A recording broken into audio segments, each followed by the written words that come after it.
Hello everyone, welcome and welcome back to my channel. सुबह के 4:10 पे मेरी मॉर्निंग हो गई थी और इसको एक अच्छी मॉर्निंग बनाने के लिए, एक अच्छी सुबह बनाने के लिए मैंने शुरू कर दिया है अपनी स्टडी। और स्टडी स्लॉट में का जो पहला स्लॉट है मेरा, वो मैंने आर्ट एंड कल्चर वाली बुक में जो राजस्थान का लोक संगीत और नाट्य है वो वाला टॉपिक स्टार्ट कर दिया है। क्योंकि सुबह सुबह में एक एक जो मिनट होती है वो आपके लिए बहुत इंपॉर्टेंट होती है, क्योंकि आप अपने टाइम को वेस्ट नहीं कर सकते हो। एक तो आप इतनी कोशिश करते हो, इतनी मेहनत करते हो सुबह जल्दी उठने के लिए, और अगर ये टाइम भी आप यूटिलाइज कर देते हो बाकी चीज़ों में कि कौन सा टॉपिक पढ़े, कौन सा नहीं करे, क्या करे, तो इससे बेटर है कि आप अपनी जो लास्ट नाइट होती है या फिर पहला जो दिन होता है जब आप स्टडी को कंप्लीट करते हो, तो अपनी नेक्स्ट डे की प्लानिंग करना एक अच्छा ऑप्शन माना गया है। तो उससे क्या होता है कि नेक्स्ट डे में आप फटाफट से अपनी बुक लेते हो और आपको पता होता है कि आपको क्या करने वाला होता है, क्या करना है। तो ये एक अच्छी प्लानिंग होती है और आप अपने काम में लग जाते हो। तो आज का दिन प्रोडक्टिव बनाने के लिए मैंने सबसे पहले यही वाला काम किया, और इस काम को करने के लिए मेरे पास 4:10 हो गए हैं, और ये मान के चलिए 4 और 4:30 के आसपास मेरा स्टडी स्लॉट है वो कंप्लीट स्टार्ट हो गया था। और तो मेरे पास अभी 6 बजे के आसपास का टाइम है, 1 डेढ़ घंटा सुबह मुझे मिल जाता है मॉर्निंग में। पहले मॉर्निंग रूटीन थोड़ा चेंज था, अभी मैंने थोड़ा सा चेंज किया है उसमें, क्योंकि पहले मैं स्टार्टिंग में पूजा पाठ वगैरह सुबह स्टार्टिंग में ही कर लेती थी, उसके बाद पढ़ाई करती थी। आजकल मैं 6 बजे तक मैंने कर दिया है, क्योंकि काफ़ी चेंज करते रहना लाइफ में ज़रूरी होता है। एक ही रूटीन को फॉलो करने से आप थोड़े से ऊब जाते हो। तो लाइफ में हमेशा थोड़े से डिस्ट्रैक्शंस भी ज़रूरी होते हैं। Distractions are a must for attraction, क्योंकि जब तक आपकी लाइफ में डिस्ट्रैक्शंस नहीं आएंगे, आप किसी भी चीज़ में अट्रैक्शन नहीं आएगा। ठीक है, आप पूरे दिन क्या करते हो, हमेशा आप एक एक्टिविटी करते हो तो उसके बाद दूसरी एक्टिविटी करते हो और फिर आप दोबारा से उसी एक एक्टिविटी पे आते हो। तो आप हमेशा देखना आपकी जो एफिशिएंसी है वो हमेशा इम्प्रूव हो जाती है, क्योंकि जो मोनोटोनी होती है ना किसी भी फॉर्म की, वो ज़्यादा अच्छी नहीं होती है। Monotony in any form must be broken. ठीक है, change in any form relaxes your mind. जब आप किसी भी चीज़ में थोड़ा सा चेंज करते हो तो वो आपके माइंड को रिलैक्स करता है, और जो रिलैक्स माइंड होता है ना वो हमेशा थिंक्स बेटर। और इसीलिए शायद लोग कहते हैं कि हमेशा आपको कुछ ब्रेक्स ले लेने चाहिए, क्योंकि ब्रेक्स लेना बहुत ज़्यादा ज़रूरी हो जाता है। क्योंकि जब आप ब्रेक लेते हो तो ब्रेक लेने का मतलब ये होता है कि आप अपने जो थॉट प्रोसेस है आपका, उससे थोड़ा सा ब्रेक ले लें, आप अपने काम से ब्रेक ले लें। और उसके बाद क्योंकि आप किसी हॉलीडे पे भी जा सकते हो उसके लिए, तो क्या होता है कि जो हॉलीडेज़ होती हैं वो आपको रेजुनेवेट करती हैं। ठीक है, और आप एक डिफरेंट एयर में ब्रीथ करते हो, तो क्या होता है कि आप बहुत अच्छे से आगे को देख सकते हो। वो क्या होता है कि आप उस टाइम पे ना अपने आप को बहुत ज़्यादा डेडिकेट करते हो कम्प्लीटली अपनी फैमिली के साथ, और अपना पूरा टाइम आप अपनी फैमिली को देते हो, आप अपने पेरेंट्स को देते हो, ठीक है, अपने बच्चों को देते हो। और आप हमेशा अपने को क्या करते हो कि अपने आप को फ्री रहने की कोशिश करते हो कि जो भी आपके डेजिग्नेशंस हैं, जो भी आपके लेबल्स हैं, या फिर जो भी आपके ये मान के चलूँगी जो भी आपका जो मोटिव है या लक्ष्य है, तो उससे थोड़ा सा आप फ्री रहते हो। तो जब भी कोई भी डिस्ट्रैक्शंस होती है ना, वो हमेशा ही आपकी जो डेडिकेशन पावर है उसको एक इन्हेंस कर देती है। Any attraction needs a distraction, किसी ने सही ही कहा है। हॉलीडेज होती हैं वो भी मैंडेटरी होती हैं, क्योंकि विदाउट ब्रेक है ना वी विल ब्रेक डाउन। हमें अपनी लाइफ में ब्रेक भी बहुत ज़्यादा ज़रूरी हैं, वो जो कि चाहिए ही। आपने कभी ने सुना होगा कि जो भगवान हैं जिन्होंने इस सृष्टि की रचयिता की है, तो वो क्या था कि उन्होंने भी अपनी एक छुट्टी ली थी। और वो छुट्टी क्या थी कि उन्होंने, ये माना गया है या फिर ये बोला जाता है कि हफ्ते में 7 दिन होते हैं, तो भगवान को इस दुनिया को बनाने के लिए, इस स्वर्ग और ये जो पृथ्वी है इसको बनाने में 6 दिन लगे थे, और 7th डे उन्होंने रेस्ट किया था और अपने आप को रिफ़्रेश किया था। तो अगर भगवान भी छुट्टी लेते हैं एक दिन की, तो हम तो नॉर्मल पीपल हैं और हम सबकी लाइफ में भी ब्रेक्स लेने बनते हैं। तो मेरा सिर्फ कहने का मतलब ये है कि हम लोगों को हमेशा ही एक ही लाइन में नहीं चलना चाहिए, हमें थोड़े ब्रेक्स ले लेने चाहिए, क्योंकि distractions are a must for attraction. उससे क्या होगा कि आपकी जो एफिशिएंसी है वो इम्प्रूव हो जाएगी, आपका माइंड है रिलैक्स हो जाएगा, क्योंकि माइंड को भी रिलैक्स की ज़रूरत पड़ती है। और जब माइंड रिलैक्स होगा उसके लिए आपको क्या करना होगा कि आप नेचर की लैब में जा सकते हो, नेचर के साथ जुड़ सकते हो आप, ठीक है। अब नेचर के साथ जब आप जुड़ोगे तो वो बहुत सारी क्रिएटिव डिस्ट्रैक्शंस होती हैं जो कि आपको जो आपकी अट्रैक्शन पावर है उनको इंक्रीज करेंगी, और वो आपके माइंड को भी सूद करती हैं, आपकी सोल को भी सूद करती हैं। तो इस तरीके से ब्रेक्स जो बनते हैं वो बहुत ज़्यादा नेसेसरी होते हैं। तो इसलिए हम सभी को ही अपनी एफिशिएंसी बढ़ानी है, अपनी स्टडीज़ में अट्रैक्शन बढ़ाना है, तो हम सबको बीच बीच में ब्रेक लेने बहुत ज़्यादा ज़रूरी होते हैं। तो काफ़ी लोग पूछते हैं कि मैम 2 या 4 दिन के बाद हमारी जो पढ़ने की पावर है या फिर जो भी हमारी ये प्रैक्टिस है वो थोड़ा सा ब्रेक हो जाती है, 3-4 दिन तक तो हम मोटिवेट रहते हैं, उसके बाद डिमोटिवेट हो जाते हैं। तो इसमें कोई ज़्यादा सोचने वाली बात नहीं है। अभी मैंने एग्जांपल दिया था कि भगवान ने भी अपना रेस्ट किया था, 6 दिन काम करके 7वें दिन रेस्ट लिया था। तो हम तो नॉर्मल से इंसान हैं जो अपनी लाइफ को जीते हैं, तो हम लोगों की लाइफ में भी ब्रेक्स बनते हैं। तो ब्रेक्स लेना बहुत ज़रूरी होता है, क्योंकि अट्रैक्शन के लिए डिस्ट्रैक्शंस बहुत ज़्यादा ज़रूरी है, वो आपके माइंड को रिलैक्स करेंगी। और आप जब माइंड रिलैक्स रहता है तो वो उसकी जो सोचने की पावर है वो बहुत ज़्यादा बेटर हो जाती है। और ये हम सब की लाइफ में ही होता है, हम भी नॉर्मल से ह्यूमन बीइंग हैं, हमें भी रेस्ट की ज़रूरत पड़ती है। तो रेस्ट के लिए आप सभी अपने तरीके अपना सकते हैं। कोई भी रेस्ट का तरीका, आप गाने सुन सकते हो बीच में पढ़ाई के दौरान जब आप स्टडीज़ लोड कंप्लीट करें, या आपकी जो भी हॉबी हो जो आपको करना पसंद हो आप वो भी कर सकते हो। What ever you like you can do.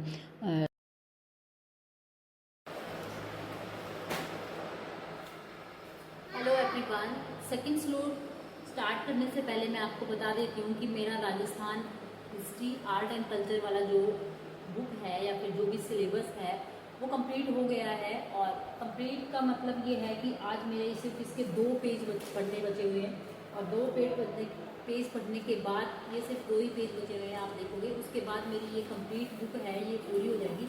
और ये वाली जो बुक है ये मैंने पढ़ने में काफ़ी टाइम लिया है, क्योंकि बीच में थोड़ा सा गैप भी बहुत सारा हो गया था। तो ये मान के चले स्टार्टिंग मैंने जब इस बुक की थी तो ये मान के चले आप मैंने फरवरी में शुरू किया था इसको। और फरवरी में शुरू करने के बाद मैं एक बार थोड़ा सा इसमें आपको मैं ब्रीफ में बता देती हूँ, जो मैं आपको बताती हूँ कि मैं इसमें स्टार्टिंग में लिख लेती हूँ कि मैंने कौन सी डेट को इसको कंप्लीट किया है। तो मैं स्टार्टिंग में जब मैंने इस बुक को ख़रीदा था वो मैंने फरवरी में ख़रीदा था, 2024 में ही ख़रीदा था, हाँ। तो उसी में मैंने ये वाला जो चैप्टर पढ़ा था, उसके बाद जब फरवरी में पढ़ने के बाद मैंने इसको, हाँ 2-3 टॉपिक थे वो मैंने फरवरी में पढ़े हैं। उसके बाद मार्च में मुझे नहीं लगता कि मैंने इस बुक को पढ़ा है, मार्च में मैंने इसको बिल्कुल भी नहीं पढ़ा। और मार्च के बाद अप्रैल में भी मैंने इसको नहीं पढ़ा, बीच में 2 महीने का गैप मैंने इसमें दिया, मार्च अप्रैल नहीं दिया।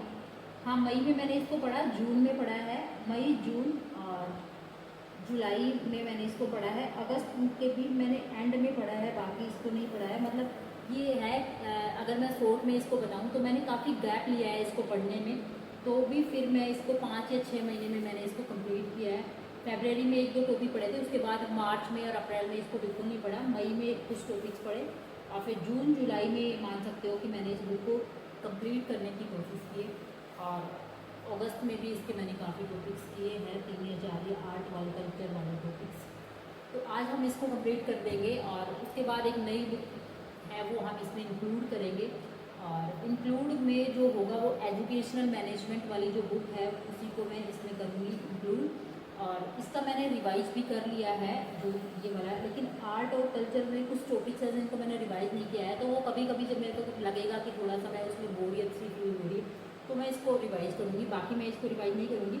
हिस्ट्री को मैंने कंप्लीट रिवाइज कर लिया है, आर्ट और कल्चर वाले जो टॉपिक्स हैं उनको मैंने नहीं किया है, तो वो मैं चाहती हूँ कि मैं धीरे धीरे उनको रिवाइज करूँ। लेकिन हाँ उससे पहले मैं एजुकेशनल मैनेजमेंट वाला जो टॉपिक है उसको स्टार्ट कर दूँगी। टॉपिक्स है वो भी मैंने कल कंप्लीट कर लिया है, तो उसका भी थोड़ा थोड़ा बीच में मैं पढ़ती रहूँगी, लेकिन साथ में मैं उसका रिवाइज करना भी ज़्यादा ज़रूरी है, तो एक बार मैं उसको रिवाइज भी करूँगी। तो उससे पहले शुरू करते हैं, हम अपने जो टॉपिक है उनको कंप्लीट कर देंगे, और 2 टॉपिक कंप्लीट होने के बाद हम क्वालिटी को रिवाइज करेंगे। तो आज का यही रहने वाला है कि सबसे पहले तो मैं हिस्ट्री आर्ट कल्चर को कंप्लीट करती हूँ, क्वेश्चन सेट लगाऊंगी। क्वेश्चन सेट मैंने इसका नहीं लगाया है, तो ये लगाना भी बाकी है अभी मेरा, और उसके बाद फिर पोलरिटी स्टार्ट करूँगी। तो ये अभी मैंने अपना सेकेंड स्लॉट है वो स्टार्ट कर दिया था। टाइम हुआ था 11:38 के आसपास। अभी 11:38 से मतलब 11 बजे के अराउंड मैंने स्टार्ट कर दिया था।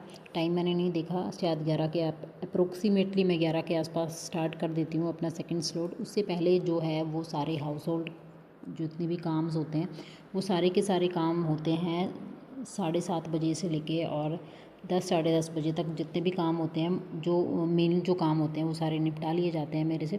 और उसके बाद जो एक दो काम होते हैं छोटे मोटे, वो मैं दिन भर में जो ब्रेक्स मिलते हैं मुझे, मैं उसमें कर लेती हूँ। दोपहर में एक नैप भी लेती हूँ, और लंच करने के बाद, और उसके बाद मैं फिर दोबारा से स्टडी मेरा शुरू हो जाता है। तो अभी ये मेरा सेकंड स्लॉट है जिसमें मैंने आपको बता दिया कि मैं क्या क्या करने वाली। तो चलिए एक बार ये स्लॉट को कंप्लीट करते हैं।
अभी हमने ले ली थी एक नैप, और इस नैप को लेने के बाद अब हमारा माइंड हो गया है बिल्कुल फ्रेश, और फ्रेश माइंड है। और ऊपर से हमने एक अच्छी सी चाय बनाई है जो कि अब हमारी हेल्प करेगी केमिस्ट्री को पढ़ने में, और आप यकीन नहीं मानोगे, जब आप एक नैप लेके दोपहर में और उठते हो तो आपका माइंड बिल्कुल फ्रेश होता है। आप ये मान के चलो आपके माइंड में जो पावर होती है वो बहुत ज़्यादा, ये मान के चलो कंसंट्रेशन पावर है वो बहुत ज़्यादा हाई हो जाती है। और उसके साथ ही अगर आप मेरी तरह चाय पीने के आदी हैं तो आप वो भी पी सकते हो, क्योंकि उससे क्या होता है कि आपको आलस नहीं आता है और आप ज़्यादा चीज़ों को ग्रैस्प कर पा सकते हैं। तो उसके लिए मैंने चाय लिया है। और अभी मेरा केमिस्ट्री का ये जो स्लॉट है, मैंने चैप्टर स्टार्ट किया है जो कि +2 का है, 16 chapter chemistry in everyday life. तो वो मेरा चल रहा है, वो बीच में रह गया था थोड़ा सा, तो मैंने सोचा है पहले मैं ऑर्गेनिक केमिस्ट्री को कंप्लीट करती हूँ। तो उसके कंप्लीशन में यही टॉपिक चल रहा है मेरा। और 4 बजे स्टार्ट किया है और उसके बाद ये वाला जो स्लॉट है मेरा, ये कोशिश करूँगी 7 बजे तक मेरा कंप्लीट हो जाए। और तो अभी मैंने 7 बजे से पहले ही अपने चैप्टर को कंप्लीट कर लिया है। जो मैंने एनसीईआरटी फिंगर टिप्स है, एनसीईआरटी बुक्स को मैंने नहीं पढ़ा है इस टॉपिक के लिए, मैंने सिर्फ जो इसके मेनली नोट्स होते हैं फिंगर टिप्स वाली बुक में उसी को रीड किया है। और उसके बाद जो एनसीईआरटी एग्जाम्पलर प्रॉब्लम्स हैं वो प्रॉब्लम मैंने सोल्व की है। तो ये मान के चले मेरे पास 3 घंटे हैं, उसमें मैंने इसको थ्योरी को रिवाइज़ किया है फटाफट से। और उसको रिवाइज़ करने के बाद अभी मैं आ गई हूँ ये वाले जो इसके एमसीक्यूज़ टाइप के क्वेश्चंस आते हैं एनसीईआरटी एग्जाम्पलर प्रॉब्लम्स वाले। तो अभी इसमें काफ़ी क्वेश्चंस थे, शायद 80 के अराउंड क्वेश्चंस थे इसमें। तो अभी मैंने जो मल्टीपल चॉइस क्वेश्चंस हैं उन्हीं को किया है। इसमें शॉर्ट आंसर टाइप क्वेश्चंस भी आते हैं और थोड़े से लॉन्ग टाइप के क्वेश्चंस भी होते हैं, तो उन पे मेरा थोड़ा फोकस कम रहता है। लेकिन जो मेन क्वेश्चंस जो होते हैं एमसीक्यू टाइप के वो करती हूँ मैं। तो अभी मैंने ये वाला किया है। तो अभी ये करते करते मुझे वही 7 बज गए थे, 7 से भी थोड़ा सा ऊपर ही टाइम हो गया था, अंधेरा सा होने लगा था। तो लेकिन अब मेरे पास इसके बाद बिल्कुल भी टाइम नहीं है। तो अभी मैंने सिर्फ इसमें 3 से थोड़ा सा ऊपर टाइम दे दिया है। और ये करते करते बीच में थोड़े से बच्चों का डिस्ट्रैक्शंस भी होता है, तो वो भी ज़रूरी होता है। अदरवाइज़ फिर हम इधर उधर कुछ भी करना शुरू कर देते हैं। तो इससे बेटर है कि बच्चे आपके सराउंडिंग में रहते हैं तो आपकी कंसंट्रेशन पावर बढ़ती है। मैं तो हमेशा यही मानती हूँ कि जब भी थोड़ा सा डिस्ट्रैक्शंस आता है तो आप बहुत अपनी चीज़ों के पास चले जाते हो, अपने लक्ष्य की तरफ चले जाते हो। आप ये सोचने लग जाते हो कि किस तरीके से हम अपनी चीज़ों के बिल्कुल पास जाए, ऐसा कौन सा तरीका लगाएं जिससे कि हम अपनी चीज़ों को कवर अप कर सकें।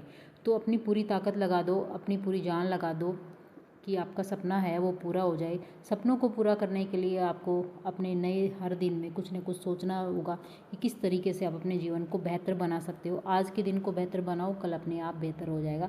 तो इसी थॉट के साथ ये व्लॉग है, ये मैं कंप्लीट करती हूँ। मिलते हैं एक नए व्लॉग में, तब तक के लिए थैंक यू।